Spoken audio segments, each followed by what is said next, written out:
do you think we're doing more harm than good by looking for being happy as the end goal?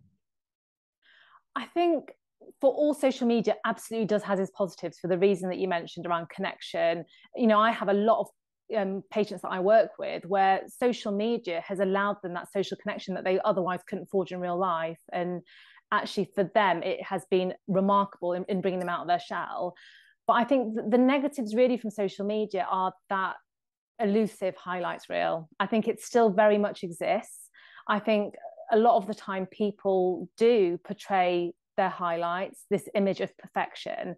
So I think it's really hard not to want to strive for that when it's actually, when you're inundated with it, when you're inundated with all this information. And one of the things that I always talk to people about is thinking about how you start your day, because I know I'm guilty, I'm terrible for it, that I tried with the old-fashioned alarm clock, and being a doctor and working on calls, I do have to have my phone by my bedside, unfortunately, but then it doubles up as my alarm clock. So what I end up doing is I snooze my alarm, and it's like, oh, okay, what else do I have to distract me in the morning, first thing before I've even got out of bed and brushed my teeth? You know, I'm looking at emails that have come in. I'm looking at social media and thinking, oh my God, that person's been up an hour and they've done a workout, they're having their breakfast and they're on their way to work already. And instantly my pace of morning, my pace of my day is set up by this sense of urgency, this sense of inadequacy, like, oh my God, they're doing it, how come I can't do it? What's the point? I might as well just, sit here in bed and not do anything.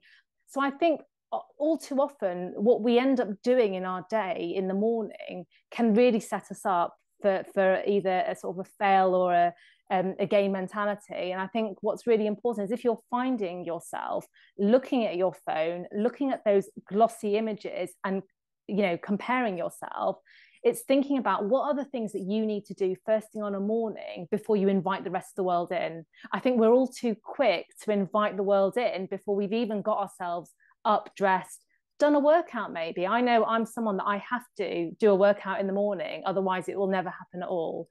But I know the biggest mistake I can make is looking at my phone before I've done that, because if, say, something's kicked off at work, I suddenly forego that workout. I suddenly have a quicker shower. I suddenly think I'll get breakfast on the go. And all the things that I need to do to make myself the best version of myself suddenly get lower and lower down on the priority list because I've suddenly been taken over by someone else's sense of urgency. Hey guys, thank you very much for watching the podcast. If you're like me and like to binge watch podcast episodes, click here for our most recent episode. And if you enjoy the show and want to be updated when new videos come live, click here to subscribe to the channel.